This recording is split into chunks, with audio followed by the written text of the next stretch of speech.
Para que una vacuna te dé la garantía, tiene que pasar 10 años de vigencia, ¿no? De pruebas constantes para poder dar fe de que esa vacuna ha pasado por diferentes etapas y que no ha dejado secuelas en las personas. Necesitamos muchos datos. Y hoy en día se están viendo, dime tú si es cierto, hay una teoría en la que ha activado un montón de células cancerígenas y están habiendo un montón de situaciones de cáncer que sospechan que es producto de la vacuna. Los datos para nosotros es que hay Ujú. aumento de incidencia en los distintos tipos de cáncer. Eso es indiscutible en etapa post-COVID. En mis presentaciones ahora de atención primaria, yo lo pongo así, les digo, nadie puede cuestionar porque el aumento es exponencial. Lo otro son los problemas cardiopáticos. Hay mucho infarto, sobre todo en hombres en edad de 30 a 60. Hola, soy Mario Figueroa y tengo el gusto de tener acá en el podcast a Omar Neira, el doctor Omar, una persona que tiene una vasta experiencia en la salud pública y es un promotor de dar equidad a todos los productos médicos genéricos. Y esto nos va a hablar un poquito de toda su experiencia y años de trayectoria en el rubro. Y nada, Omar, bienvenido a mi podcast y qué gusto tenerte. Ya nos hemos visto en algunos acontecimientos sociales y estaba pendiente de tu visita. No, Mario, muchísimas gracias. Efectivamente, por parte mía no se pudo dar. Yo te debía esta visita de hace Sí. muchísimo tiempo, sabiendo que promueves muchas cosas positivas en el país. Ujú. Y entonces esto era una visita que para mí en la agenda no podía pasar más tiempo. Iniciamos el 2025, así que yo encantadísimo de poder estar contigo acá. Así que y felicitaciones por esto que promueves en el país, ¿no? Gracias, Omar. Omar, cuéntame, ¿de dónde nace tu pasión a la medicina? Mi pasión hacia la salud, yo creo que viene desde muy pequeño, cuando con mi papá, mi papá ha sido educador, teníamos muchas actividades en común entre estas mascotas o criamos ciertos animales y nos gustaba curar, o sea, cuando pasaba algo, pues nos metíamos a hacerles un poco de tratamiento. En esa experiencia de un educador y un pequeño de 8 o 10 años de hacer cosas, antibióticos, heridas, y ese contacto con la sangre lo tengo a esa temprana edad de curar, por ejemplo, gallos de pelea de mi papá, ¿no? Entonces era el enfermero y pasaba algo y era el que suturaba hacia las heridas. Y de ahí viene el contacto y seguro que más adelante la posibilidad de estudiar salud se dio y ya muy grande hacia la salud pública, porque siempre hubo un interés de parte de mi familia, el mío también, de impactar en políticas públicas. Y ahí la especialidad de salud pública es donde yo hago, previo a una maestría en investigación, hago un doctorado en salud pública y es lo que me permite estar en contacto permanente con la sociedad, Tú ¿no? eres un médico, ¿cuál es tu especialidad? Yo soy odontólogo de profesión, yo Ya. estudié odontología, hice una especialidad y después de eso hice una maestría en investigación, hice mucha actividad académica y hace casi 15, 18 años decido estudiar un doctorado en salud pública que me permite este contacto con la sociedad y las políticas públicas, Tuviste ¿no? un protagonismo bien fuerte e importante en épocas de COVID, ¿no? Una situación nefasta para nuestro país. Yo creo que el gobierno fue de los países con medidas radicales más severas en la región y coincidentemente, y no se entiende por qué, el país que más invirtió en este estado de emergencia, pero sin embargo por cada 100 habitantes tuvimos la mayor cantidad de fallecidos, ¿no? Las medidas más absurdas, indescriptiblemente para la ciencia, sin comprensión, que se tomaron en el Perú. Yo en su momento, como dices, tuve alguna oportunidad de salir a decir que eso no estaba bien. Yo quería, te digo sinceramente, yo lo manifesté así, quería estar equivocado con lo que sucediera, con lo que hablábamos y los datos que teníamos de ciencia, pero los datos nos mostraron que fuimos el país con el mayor número de fallecidos, ¿no? Yo recuerdo que en su momento mi mamá me dijo, pero ¿por qué sales si son los que ellos saben? Es el presidente, la mayoría de gente cierra colegios, hace las cuarentenas, todo eso, y todo eso era absurdo.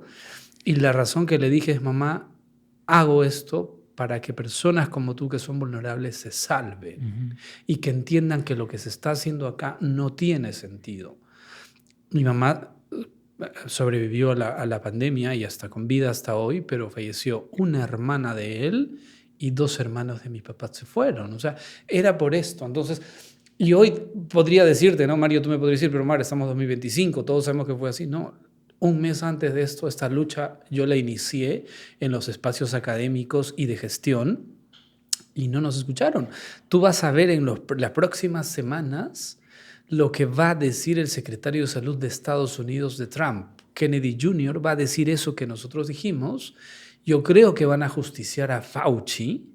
Fauci va a ser llevado a investigación porque hay un tema muy complejo en la política de Fauci, creo que relacionada con los chinos y financiamiento, que mucho de eso que se dio va a salir a la luz. ¿Tú crees en esta teoría de la conspiración?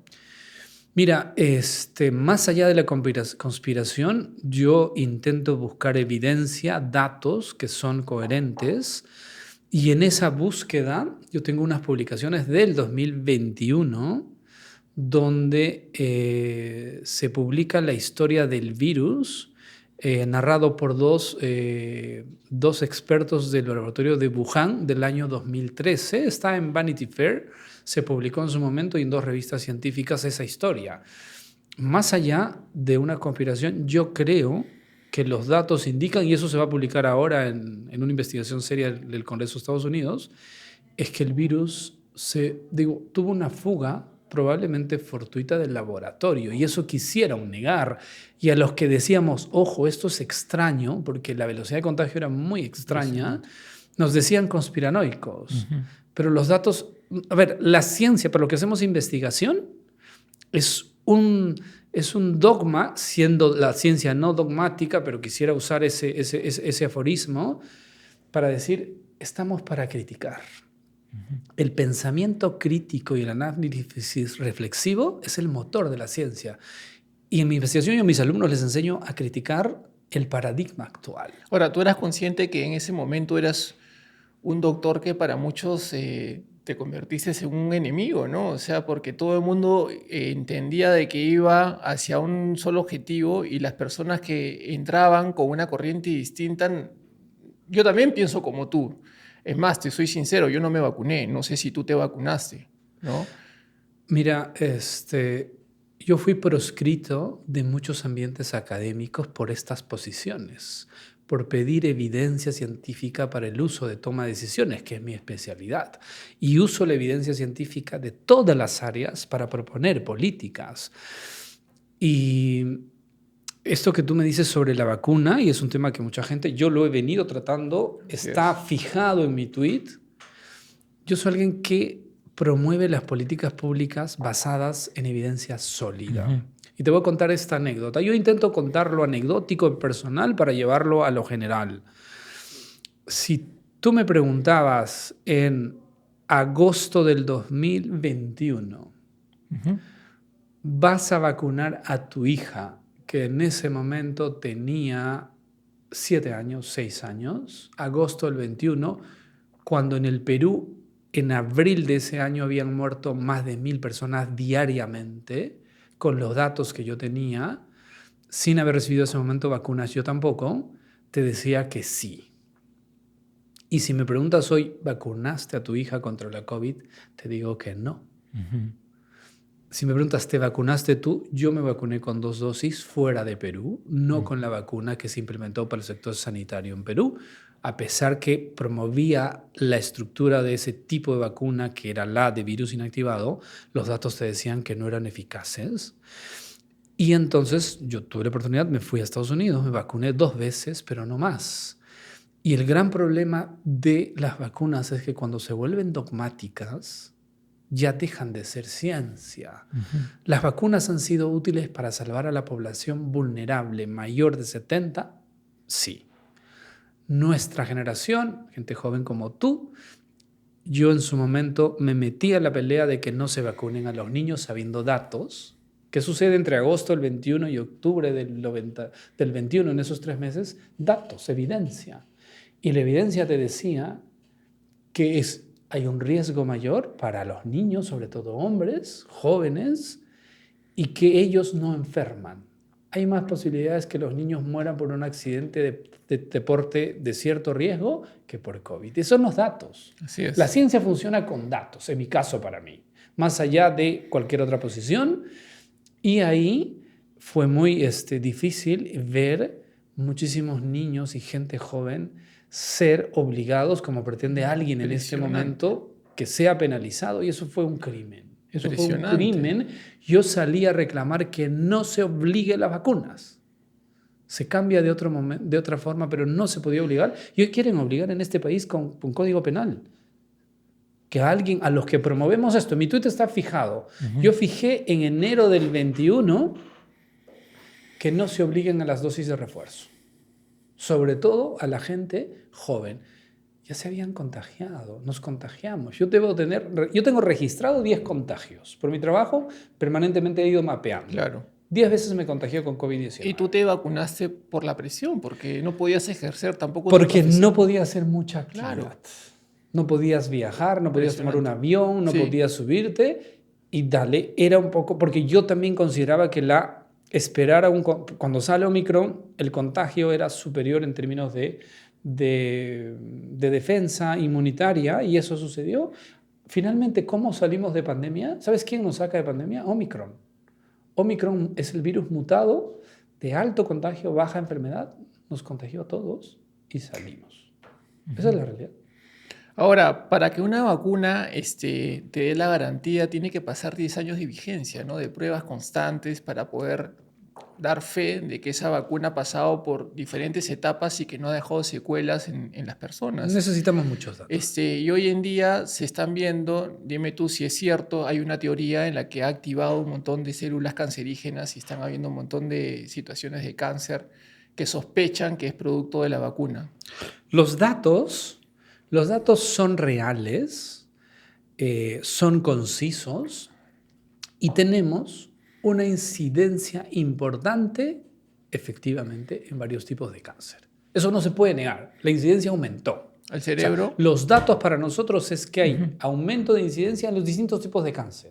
O sea, eso es indiscutible en etapa post-COVID. En mis presentaciones ahora de atención primaria, yo lo pongo así y les digo, nadie puede cuestionar porque el aumento es exponencial. Lo otro son los problemas cardiopáticos. Hay mucho infarto, sobre todo en hombres en edad de 30 a 60. Gente que está muy bien, gente que tiene buena condición, están falleciendo por distintos problemas cardiológicos. Básicamente paros. ¿Y se puede saber de qué vacuna? Entonces, claro, digamos, esos datos son concretos y estoy buscando en este momento un dato que ha sido publicado ayer a propósito de tu pregunta.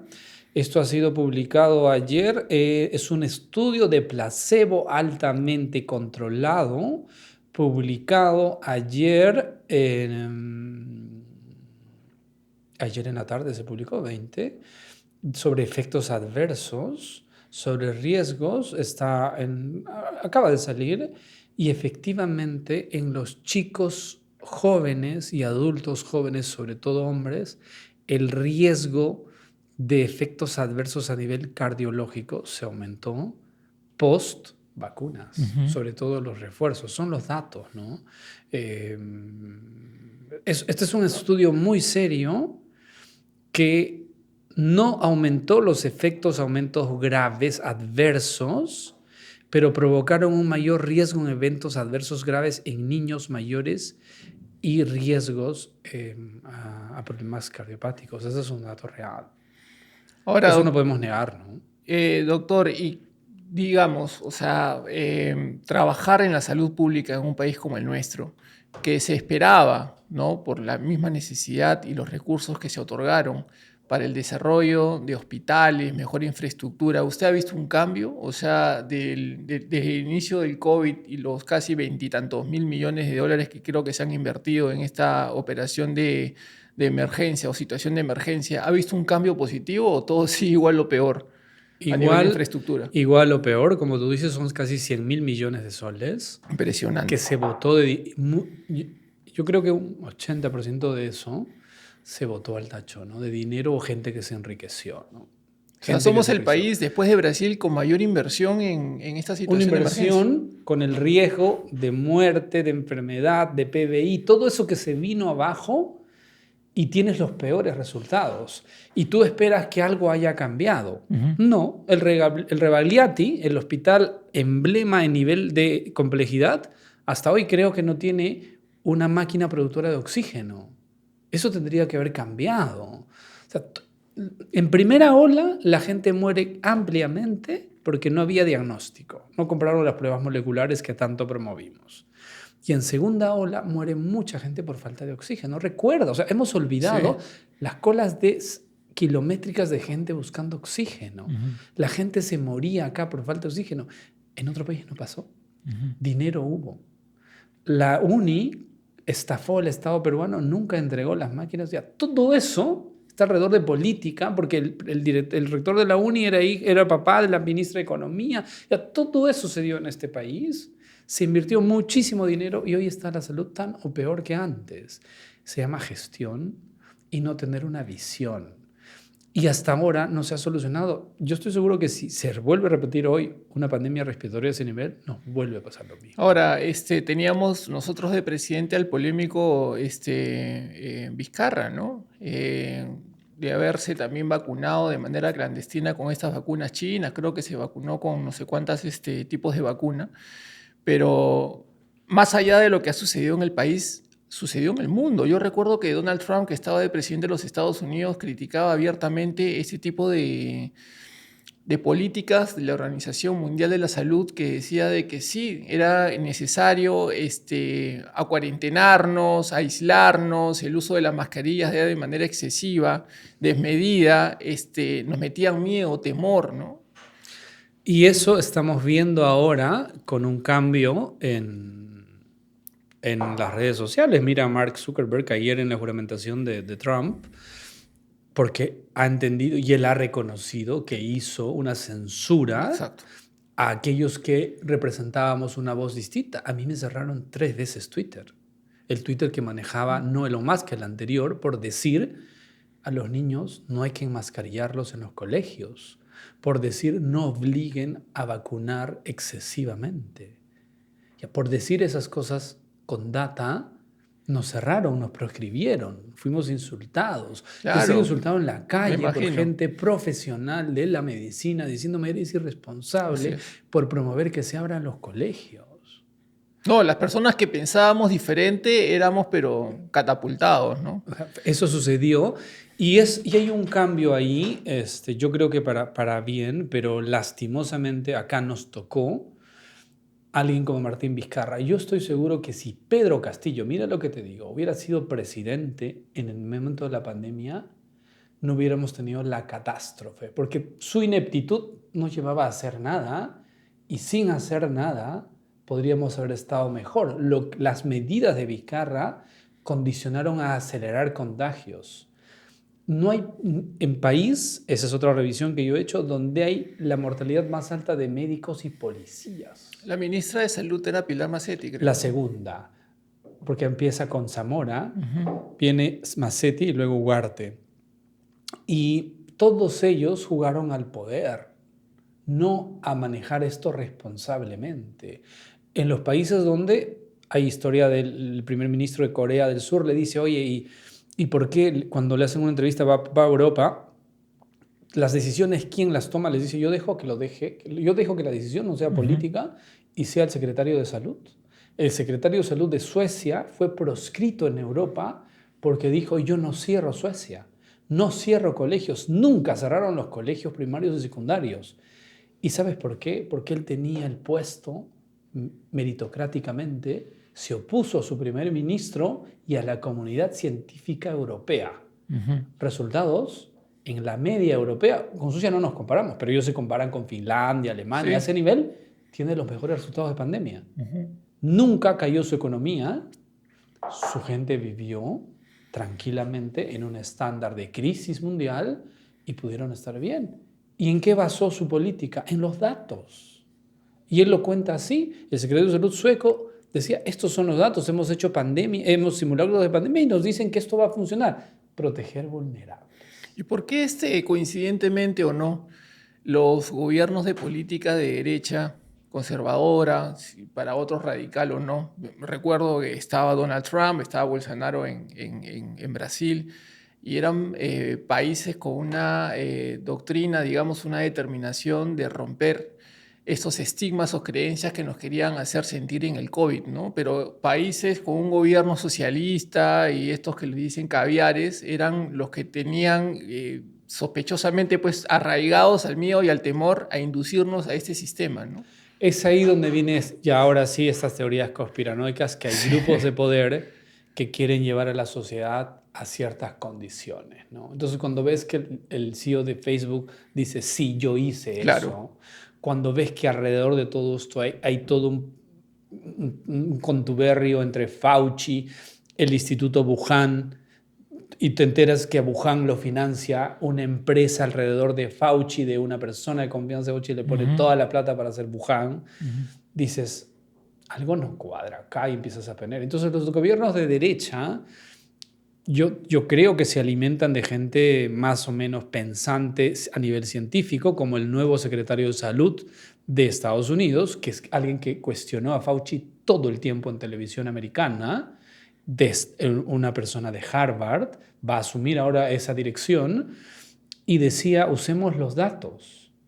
Y pues nada, los gobiernos socialistas no usan los datos, ni siquiera el sentido común. Lo que usan son los momentos para lograr sus beneficios. A mí me parece que el común o la diferencia, queramos ver, entre un gobierno de derecha y un gobierno de izquierda es que el de izquierda busca el momento para el beneficio de su grupo.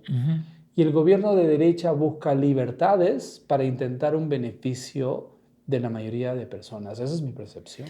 Previo a este podcast, Omar, estuvimos hablando de un gran partido de tenis y de Djokovic, ¿no? Que tuvo un gran partido el día de hoy, y coincidentemente fue él el abanderado en defender el derecho de decidir si se vacuna o no, porque recuerdas que él a un campeonato de tenis en Australia, creo que fue, que no lo dejaron entrar porque sencillamente no demostró su certificado de vacunación. En el Australia Open del 21-22, Sí. no, ingresó, y en zona primaria lo detuvieron y el término de migraciones no lo dejaron entrar. Así es. Fue un escándalo mundial. Los que podemos, y acá no podemos hacer mucho, pero yo expresé y dije, no tiene sentido. Exacto. Porque Djokovic decía esto, yo ya me contagié, y los especialistas dicen que tengo sistema inmune robusto. ¿Por qué no puedo jugar? Y esta comunidad, pues, que nos marginó de muchas actividades en la vida durante pandemia, los proscribió y no participó en el Australia Open. Djokovic es un ejemplo.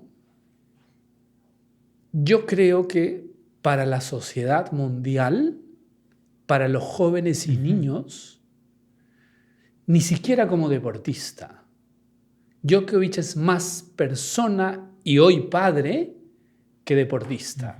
Y te estoy diciendo que es un deportista de élite. O sea, con esto te digo que como deportista para mí, es el número 1 de mi generación, a quien yo he admirado de todos los deportes, sea fútbol, tenis, lo que quieras. Yo Djokovic lo vengo siguiendo hace mucho tiempo y es un ejemplo de deportista de élite. Hoy le ganó a Alcaraz. Alcaraz tiene 20 años, Djokovic tiene 37, 17 años más joven. Tú sabes lo que implica ser 17 años. Es el día y la noche, ¿no? Para tener esa vigencia. Le levantó un partido en contra. Alcaraz empezó ganando. Impresionante. Un set en contra. Djokovic le ganó, le volteó el partido con una... Tú veías que Alcaraz llegaba a todas las bolas. 17, 20 años, pues, ¿no? Llegas a todas. A los 37 ya no llegas. Pero le ganó el partido, y eso te dice la calidad de deportista. Pero mira lo que digo, para mí es más persona por esas cosas. Él le dijo al mundo, ojo, yo no quiero vacunarme, y se perdió un Australia Open en su mejor momento, se perdió la gloria por sus principios, y eso te dice lo de persona. Y hoy anecdóticamente me preguntaba Sofía, tiene hoy 10 años, nos levantamos 5 de la mañana del partido, ella hace mucho tenis, hace mucho deporte, Qué y me decía, bien. ¿quién es tu deportista favorito? Y le decía, Nole. Pero me dice, es el 7, me dice. Anda por Skinner, que es el 1. No, le digo, es que le explicaba todas estas cosas. Claro. De ahí, entre partido y partido, 30 minutos salimos a correr y le dije, yo este partido lo gana Nole, pero el partido terminó cerca de las 9. Y me dijo, no, me dijo, Alcaraz está mejor físicamente. Sí, le dije, pero no basta el equilibrio, no basta solo estar físicamente para ganar un partido. Y para mí es mi mejor deportista de toda la vida que yo he visto por esto que representa. Y al terminar, el mensaje de Nole, cuando lo entrevistan ahí en la cancha, le está entrevistando y que mira, gracias a todos, y ve en la tribuna a sus hijos, hijos pequeños. Es noche en Australia, bastante tarde, y dice, chicos, tendrían que estar durmiendo. Metafórico, Sí, claro. obviamente, ¿no? Me acompañaron, gracias. ¿Cuál es el mensaje? Que los niños tienen que buscar equilibrios, y ahí te enseña que el deporte, el descanso, dormir bien, y una alimentación equilibrada, más allá de recetas especiales o dietas, es la fórmula para la buena salud. Y eso es Nole para mí. Sí, yo creo de que es conciencia, ¿no? Porque a veces nosotros podemos tener una conducta deportiva, pero si no tenemos el enfoque de la mente, la conciencia y esa relación en el aspecto físico y mental, puedes ser tú un buen deportista, pero puedes tener tú una mente tan negativa que tú mismo te autoflagelas, ¿no? Este partido Nole lo ganó con la mente. Exacto. Ni siquiera con su capacidad mental. O sea, no llegaba a bolas. Tú veías, Alcaraz te llegaba a todas las bolas. Alcaraz se iba de ángulo a ángulo, pero la capacidad mental de Nole era Ahora, impresionante. Omar, si uno admira a Nole, uno admira a Cristiano, ¿no? Y uno quisiera Otro tener maestro. esa línea, ¿por qué no tenemos centros de asesoramiento para buscar la prevención o prolongar nuestra longevidad? Asumiendo, respirando, sembrando hábitos que nos den salud, porque mayormente encontramos o se conoce o se relaciona a los médicos con la enfermedad, ¿no? Tengo que ir a un médico porque Enfermedad. me siento mal. Y cuando voy a una clínica es triste porque todo el mundo está con silla de ruedas o sale una camilla y huele a enfermedad. Yo quiero llegar a un lugar donde respire salud, bienestar y aprender a tener una mejor estructura de vida. Tú acabas de decir algo que debe ser un cambio de estructura, país, sociedad. Los nórdicos han avanzado en eso, algunos asiáticos también. Y entonces, lo que tú acabas de decir es gráfico, tú no eres de salud, pero yo creo que entiendes mucho más esto de la salud que el 90% del personal de salud. ¿Sabes por qué? Porque acabas de decir, yo quiero ir a un lugar de salud para respirar salud y respiro enfermedad. Entonces, hoy tenemos un ministerio que se llama de salud, pero en realidad debería llamarse Ministerio de Enfermedad. Sí. Porque lo único que hace es manejar la enfermedad. La salud es el bienestar en el equilibrio psíquico, físico, mental del ser humano. Por lo tanto, tiene que hacer que no te enfermes. Y eso se puede.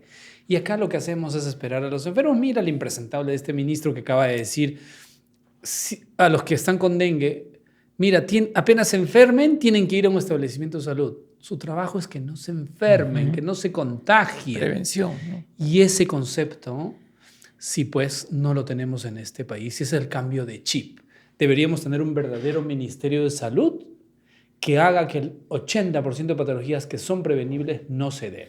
Y tiene que ver el concepto de trabajar con la mamá cuando está gestando, con el niño que apenas nace, y llevarlos para que cuando estén adultos tengan una calidad de vida. De nada sirve llegar diabético a los 60 años. Te jodiste. ¿Tú sabes lo que es llegar diabético a los 50, 60 años? Tu calidad de vida es desastrosa. Pero podemos llegar a los 80 con buena salud en su mayoría, salvo algunos problemas genéticos, degenerativos, haciendo esto, alimentándote bien de siempre. Ahora, ¿y tú crees de que el tema de llegar, por ejemplo, en estos cuadros diabéticos son personas que carecen de información, Definitivamente. que no tienen conciencia, no reflexionan porque ellos tienen malos hábitos alimenticios y que no son conscientes de lo que están haciendo. Malos hábitos no solo alimenticios, de vida. De vida. ¿Sí? Porque incluye esto que te digo, dormir bien Sí. influye en el sistema endocrino, por lo tanto no se altera y estás bien. ¿Qué es dormir bien? Dormir bien es adulto aprox 80 horas en términos de tiempo, niños 10 horas, prácticamente sin despertar. Y al día siguiente, amanecer descansado. Si amaneces cansado con un estrés neuromuscular, no lo estás haciendo bien, algo anda mal en tu sistema y necesitas buscar el equilibrio o algún profesional. ¿Es lo de la mismo salud. dormir a las 8 o 9 de la noche que a las 12 de la noche? Definitivamente no. Porque uno puede decir, yo duermo mis 8 horas y me acuesto 1 de la mañana y me levanto a las 9. No funciona. Y te voy a traer un estudio que se publicó hace unos meses, publicado por la Asociación de Pediatría Americana, que ellos hicieron un estudio de laboratorio en niños y descubrieron que la hormona del crecimiento se secreta de 9 de la noche a 12 de la noche, no más, no antes ni no después. Pero para que a las 9 se secrete, tienes que estar dormido 8 de la noche. ¿Entiendes? Y entonces, si eso pasa en los niños, en el sistema de todos existe toda una estructura del ser humano donde en siglos se ha adaptado a la realidad. ¿Qué significa? Sí. Oscurece 6 de la tarde. Hace 100 años no había luz eléctrica, no había televisión. Entonces tenías que dormir y te levantas a las 5 de la mañana. Es por eso que los niños a las 8 de la noche deberían estar en la cama y nosotros 9, 10. 12 de la noche. A ver, tú dices voy a recuperar hasta mediodía. Desde las 5 o 6 de la mañana ya no hay calidad de sueño por una razón. La luz natural empieza a activar otros centros neuroestimuladores, se cortan hormonas, no se reparan neuronas, no se hace un feedback. El cerebro en la noche hace una limpieza, hace un feedback de todo su sistema, repara. Claro, todos tus y órganos empiezan a... Y eso claro. los tejidos ya. Eso es químico, es bioquímico. Y para eso tiene que ver con este desarrollo y simbiosis del ser humano con la naturaleza. Ahora, ¿cómo el ser humano dentro de su conciencia colectiva a lo tóxico lo toma como algo normal y natural? Y cuando uno busca sembrar salud en su vida, como te apartas del 99% de personas que están en esa nebulosa, te ven extraño, te ven raro, ¿no? Que te acuestes a las 9 de la mañana, a las 9 de la noche, te levantes a las 5 de la mañana, que comas 4 veces al día y tengas ese equilibrio entre tus proteínas y tus carbohidratos y claro, esa obsesión, como tú bien dices, o sea, como un atleta lo tiene en el nivel competitivo del deporte, uno también lo tiene en el nivel competitivo del sector empresarial en el que estoy, ¿no? De la vida. Así es. O de lo que te dediques. Yo creo que hay mucho que podría explicar esto, es el desarrollo de la industria cinética, donde por consumismo te empiezan a estructurar, vender paradigmas de ciertas cosas y entonces tú terminas involucrado en eso. Azúcares, postres, gaseosas, alcohol, cigarro y todo eso. Y después nos damos cuenta que hizo mal. Tú sabes que en los años 60, página central del Washington Post, del New York Times, un médico aparecía con cigarro diciendo yo fumo Marlboro. Sí, increíble, una época increíble. Porque hay la industria, tiene que ver la industria. Sí. Así es, deportistas y todo eso. Entonces todo eso nos lleva, es cool, ¿no? O sea, para la generación es cool fumar. Hasta hace unas semanas en Perú los niños podían fumar vape. Presionamos mucho para que se prohibiera. El vape es tan o más peligroso que el cigarro normal. Pero acá se permitía que se use vape. El vape tiene nicotina. Es tan lesivo para la salud, pero se permitía. Ahora ya se prohibió. El vape no se puede. Igual tiene la misma prohibición que los cigarrillos normales y se ha avanzado en algo. Y entonces tú dices, ¿por qué la gente consume tanta gaseosa si sabe que le hace daño? Pues es mucho de mensaje, mucho de marketing y poca educación y estructura de quienes nos debemos interesar en la sociedad de mejorar estos hábitos, ¿no? No, y aparte también de que la industria alimenticia, si nosotros sabemos que son tan dañinos, ¿por qué se permite la entrada de esos productos, no? Es No una tienes cosa idea de la presión y los lobbies que se hacen a nivel normativo, ¿no? acá en el Perú. En el Perú y en el mundo, ¿no? Es impresionante. Yo sé la presión que se hizo cuando se trabajó los octógonos para decirle a la gente, ojo, alto en azúcar, alto Sí. en sodio. Solo eso la industria presionó para que no salga. Yo iría por más. Si tuviera capacidad de decisión, yo le pondría, yo no prohibiría, pero yo le pondría a los azúcares y todos los componentes industriales del azúcar malo o dañino para tu salud con un peligro, como se hace con el cigarro. Porque para mí el azúcar a nivel de estos consumos que tiene la sociedad, que es brutal, es tan o más dañino ¿Y que el por qué la cigarro. OMS lo permite? Porque, como te digo, hay presión, ¿no? O sea, a ver, la OMS hace comunicados tibios. Por ejemplo, sobre las bebidas edulcoradas, Claro. la OMS ya se pronunció, no la recomienda, pero no hace mayor campaña. Sabe porque la ciencia le dice esto es dañino, ya está publicado, pero no hace la campaña brutal como hizo con las vacunas. Porque atrás no hay intereses económicos o hay intereses que esto no fluya. Y es ahí donde debemos promover calidad de vida basada en buena alimentación, en deporte cotidiano. Sí. O sea, no es que yo corrí hoy 10 kilómetros y me corrí los 5 de mañana. No, mañana te toca. Si tú corres 5, corres 5. Si un día te toca 10, esos 10 no son para mañana, es todos los días.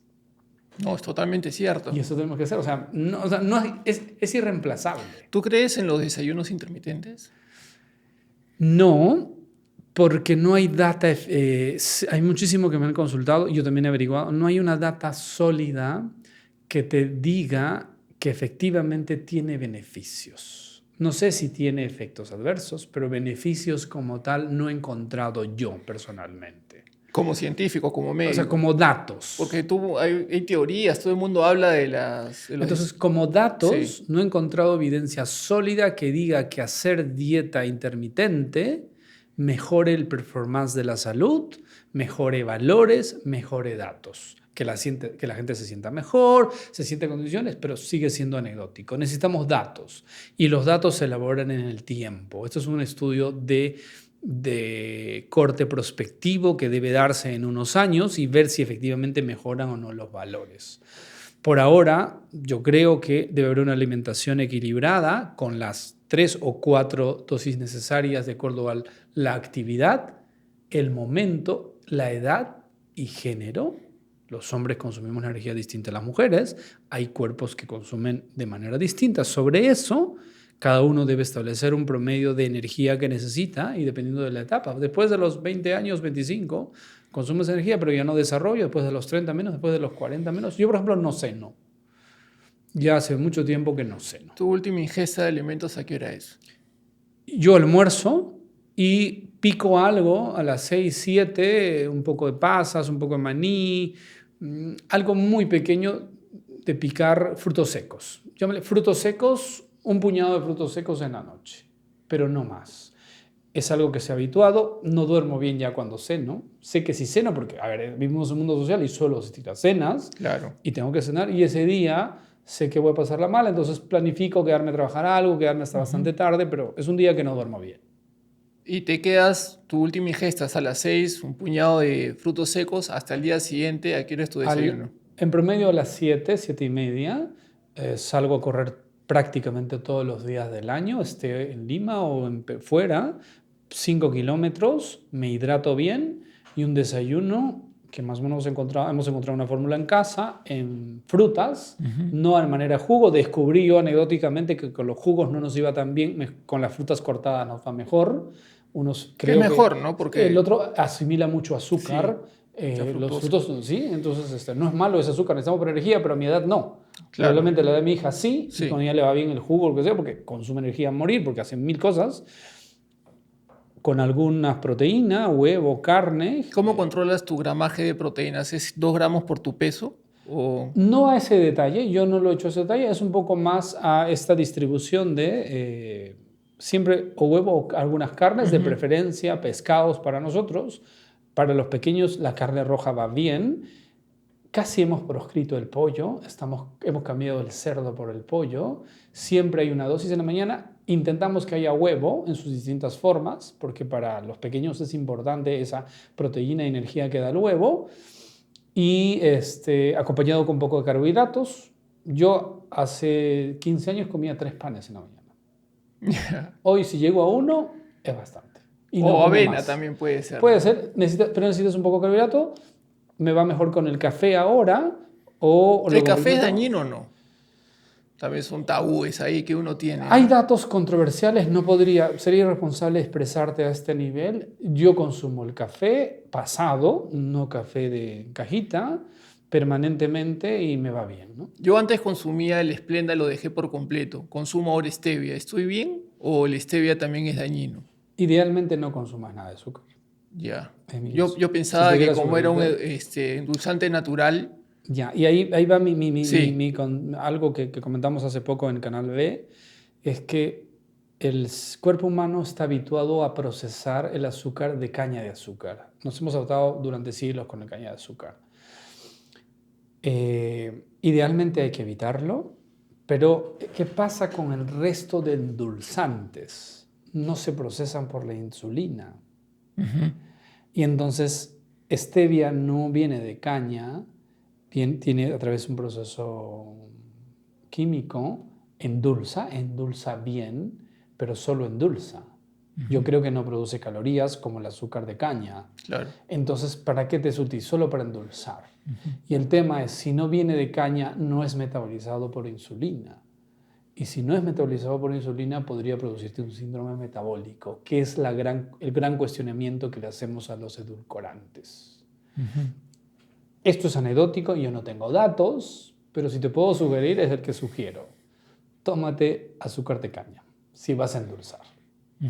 Yo creo que no hay datos que el stevia no te produzca síndrome metabólico. Para mí se comporta como los otros edulcorantes. Ahora, yo siempre me hago una pregunta. ¿El cuerpo humano, biológicamente, estamos preparados para vivir cuántos años? 40. Biológicamente. Biológicamente, o sea, pero mi pregunta Fue diseñado. A ver, ¿por qué? Porque has visto que hace 150 años sí, el promedio de vida era 40, 60 era anciano, pero la industria, la ciencia y nuestra calidad de vida ha hecho que hoy lleguemos a 80. Impresionante. Hemos duplicado en 100 años. O sea, me estás diciendo que nosotros estamos hechos para vivir biológicamente, naturalmente, 40 años. Por eso que la capacidad reproductiva, la reproducción, solo las mujeres a los 35 ya no tenían capacidad de concebir, sí, claro, máximo 40. Hoy, entre 40 y 45 se llega a la menopausia, ya no eres fértil. En el hombre también pasa lo mismo. La capacidad, por eso que hay alrededor de embarazos muy maduros, por ambas partes, son papá, mamá, hay ya, digamos, alteraciones importantes.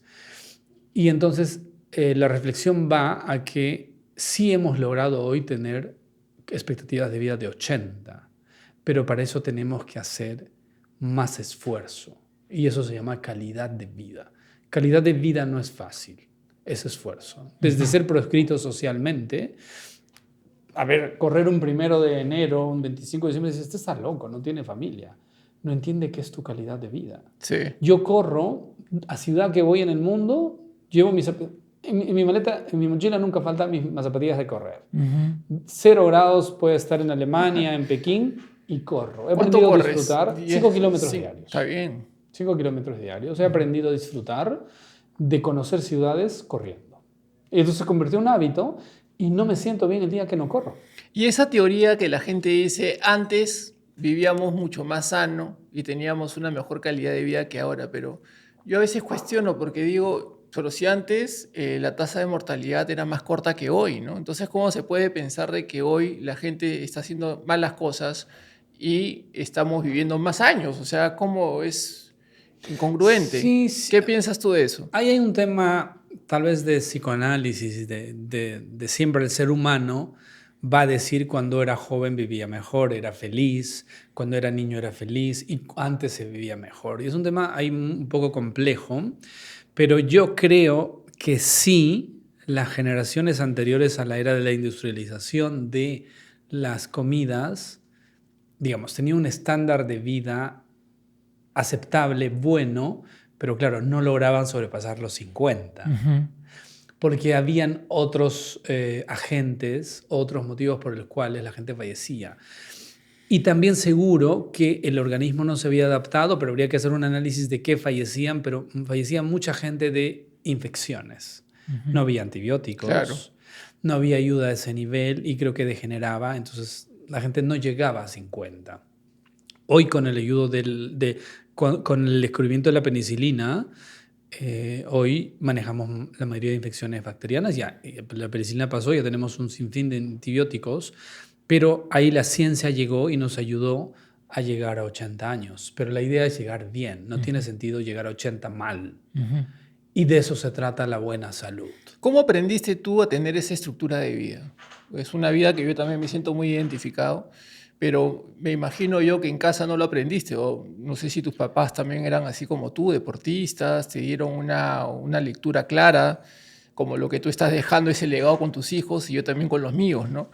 Yo al menos en mi vida personal no la pude tener, pero decidí aprender y ser coherente con lo que yo leo, porque justo lo que hablaba en la mañana, ¿no? Que muchas personas te mandan artículos interesantes, pero no aplican, ¿no? O sea, de nada sirve tus tomos y que se leen y hablan con una propiedad, pero que no lo aplican en la vida, ¿no? Tú sabes que eso les digo cuando hacemos discusiones académicas de atención primaria, que es esto que estamos Ajá, hablando en términos de salud pública, les digo, de nada sirve que tú promuevas deporte si no haces. claro. De nada sirve que tú promuevas que la gente bien si tienes obesidad, tienes diabetes. Y eso pasa con gente que habla de atención primaria, ministros, porque el mensaje para la gente es, pero ¿y este? ¿Qué me dice que voy a comer bien si está con sobrepeso? Es obeso. Exacto. En salud pública tiene que ser Ujú. coherente. Anecdótico, permíteme contarte un par de cosas Sí. familiares. Evidentemente la lectura y el estar comprometido en la salud pública me ha hecho pensar así y llevar mi vida así. Pero yo tuve en mi familia dos corrientes contradictorias. Mi papá súper deportista, mi mamá no, y mi mamá creía que por hacer deporte te podías lesionar. Entonces me decía, no nades porque te vas a ahogar, no juegues fútbol porque te rompes la pierna, no hagas esto porque... Mi papá sí deportista, muy Ya. deportista. Lastimosamente, él se rompe el tendón de Aquiles cuando yo debo tener 8 o 10 y ya no pudimos disfrutar mucho de hacer deporte porque él ya dejó de hacer deporte con ello. Pero buscando en ese tiempo, yo ya debo haber estado en secundaria, busqué su tesis. Y sabes, la tesis, yo lo único que recuerdo de esa tesis es que dice esto, mente sana en cuerpo sano. Mm. Y eso me intentó transmitir mi papá. Sí. Fue un educador que transmitía calidad de vida en sus conceptos de educación. Hay que dormir bien. O sea, yo 7:30 de la noche estaba en la cama, no había otra opción. Hacer deporte, me Ujú. obligaba a hacer deporte. Yo hago deporte con mi hija. Por este tema de lesión de mi papá no hicimos deporte, pero creo que llegamos a jugar algo de vóley, pero yo era pequeño. Y comer equilibrado. Ujú. Verduras, proteínas y algo de carbohidratos. En sus conceptos, ese cambio de conducta lo hace cuando soy profesional, entiendo, comprendo mejor y lo he llevado. Mi hija desde los 6 meses sale a correr conmigo. Es que es lo que te mira, es lo que ve, lo que O sea, observa. es literal. Exacto. Es literal. En este fin de año nos encontramos con alguien. Nosotros tenemos un circuito que corremos ahí cerca de unos peatonales. Y entonces Sofía no había corrido los últimos meses conmigo porque sale temprano al colegio, pero empezamos a ir en vacaciones en diciembre. Entonces una señora me dijo, ¿es la hermana mayor o es tu hija? La he visto desde los 6 meses que yo la sacaba en su coche. Ujú. Mira cómo fue, ¿ah? La llevé en coche, fue su tricibici, su bici, patines. En un momento dijo, no corro contigo porque vas muy despacio, porque ya corría con bicicleta. Y Sofía casi practica los deportes que yo nunca hice en la vida. Y hace deporte a 1000, es una como yo le digo, es mi flaquita, pero pesa o sea, pesa más de lo que aparenta Es sólida, pues. porque hace deporte. Claro. Tercer puesto de gimnasia de piso nacional, medallas de karate, ajedrez, dos fracturas de hueso, ha entrado a sala, Imagínate. pero con gusto porque haciendo deporte. Exacto. Ella Exacto. ha sido consciente, se fracturó, ella jugaba tenis, estaba jugando ya a nivel, se fractura el tenis y termina jugando ajedrez porque no podía hacer deporte y le empezó a gustar, representa a su cole, ganaron unos ATCA este año, está en vóley, ahora está metida en baile, patina. Yo no patino. Yo no patino y mi hija patina a 1000. Increíble. ¿Te das cuenta? Sí. Y eso es lo que tenemos que La hacer. actitud, ¿no? El Así desafiarse es. constantemente. Y el deporte te da disciplina. Exacto, y es básico, ¿no? O sea, te dicen, ¿por qué me tengo que levantar 6:30? Estoy en Eso. vacaciones.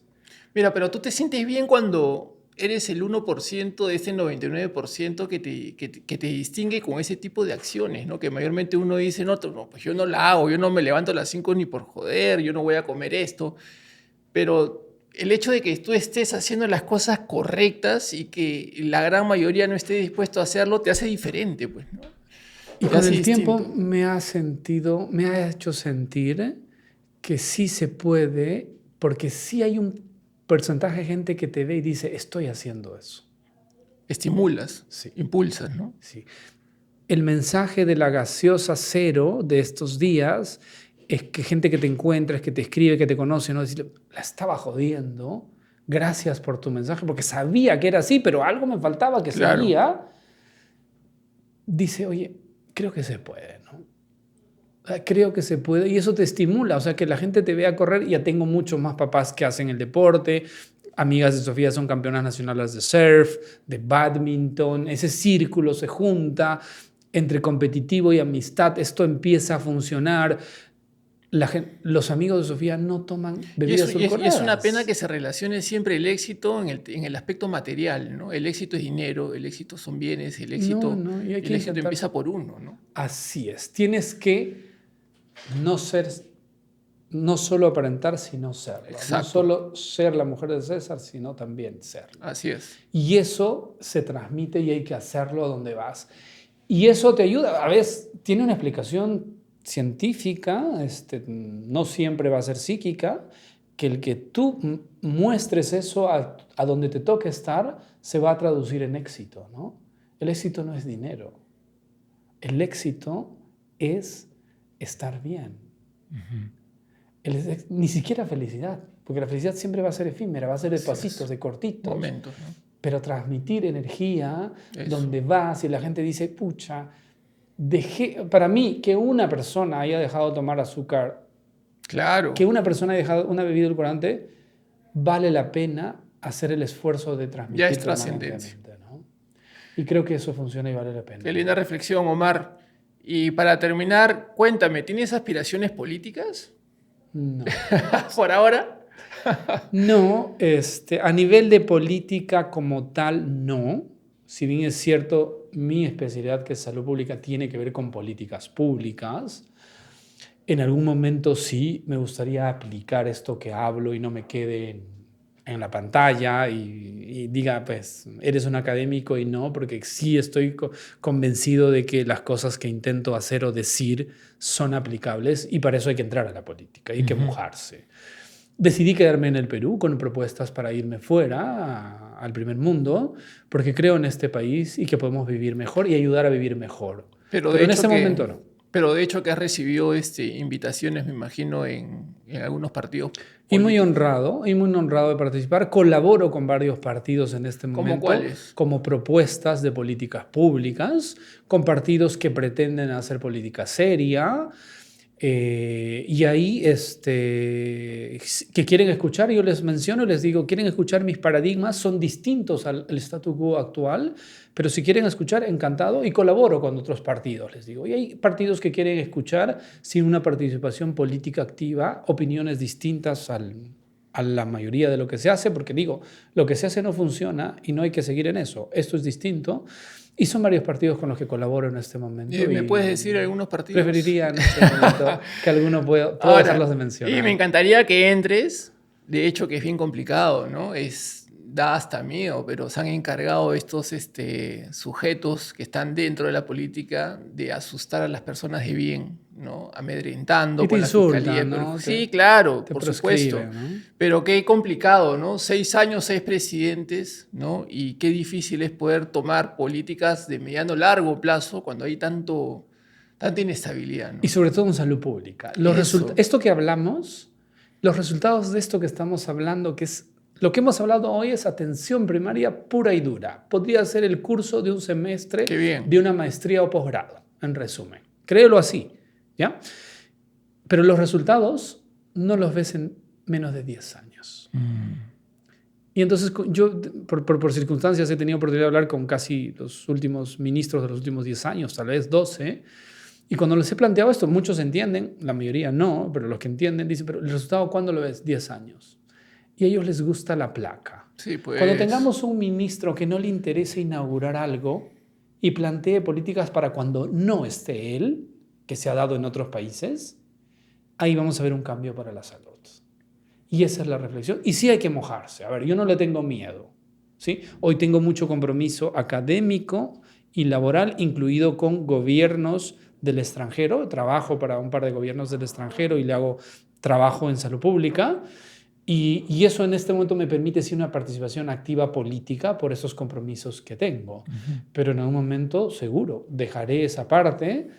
Mi hija espero ya esté fuera de la educación de la que a mí me toca, y en ese momento quisiera tener un compromiso social de aportar al país, si quiere el país, con mi visión que es distinta, ¿no? Si tienes la oportunidad, Omar, acá abiertamente, todo mi apoyo para lo que necesites, Gracias. porque lo que yo más quiero es dejar un legado, un aporte a un país que tanto lo necesitan, ¿cierto? Definitivamente. Y actividades como las que tú haces y promueves, la cultura que tienes con BTH, que yo lo conozco hace mucho tiempo porque trajimos profesores de primer mundo acá en algún momento, el 16, cuando hicimos un evento, es distinto. Y ese concepto que tú tienes, hacerlo país, se puede. Así es, sí se puede. Recursos tenemos. Así es. Recursos tenemos. Ese no es el problema en este país. Es visión y compromiso, y que no haya egos. Porque los egos no permiten ver a futuro. Lo quiero ahora. El día que apostemos por un país que no tengas tú los aplausos, pero sí coseches en 10 años, tal vez tengamos resultados distintos, ¿no? Muchas gracias, Omar, por tu tiempo. Estamos muy contentos. No sé si quieres dirigirte acá a toda la comunidad con un cierre. Sería interesante para todo un universo de gente que te está viendo súper emprendedora, joven y que apuesta por un país a pesar de lo difícil y complicado que nos hacen ver, a pesar de las dificultades. Yo creo que con la actitud uno puede transformar en grandes oportunidades todas las adversidades que a veces vemos, ¿no? Mario, muchísimas gracias. Me he sentido súper cómodo. Te felicito por promover esto. Y si alguien nos quiere escuchar, creo que es lo que tú promueves también, es que hay una fórmula que no falla para hacer lo que tú quieras. Negocios, salud, educación, calidad de vida. A estudiar quiere decir adquirir competencias. Tú le pones pasión, que se llama actitud, estar preparados, y ponle pasión, te comes el mundo. Eso. Muchas gracias, Omar. Encantado, gracias. Eso es todo, amigos. Vamos por más.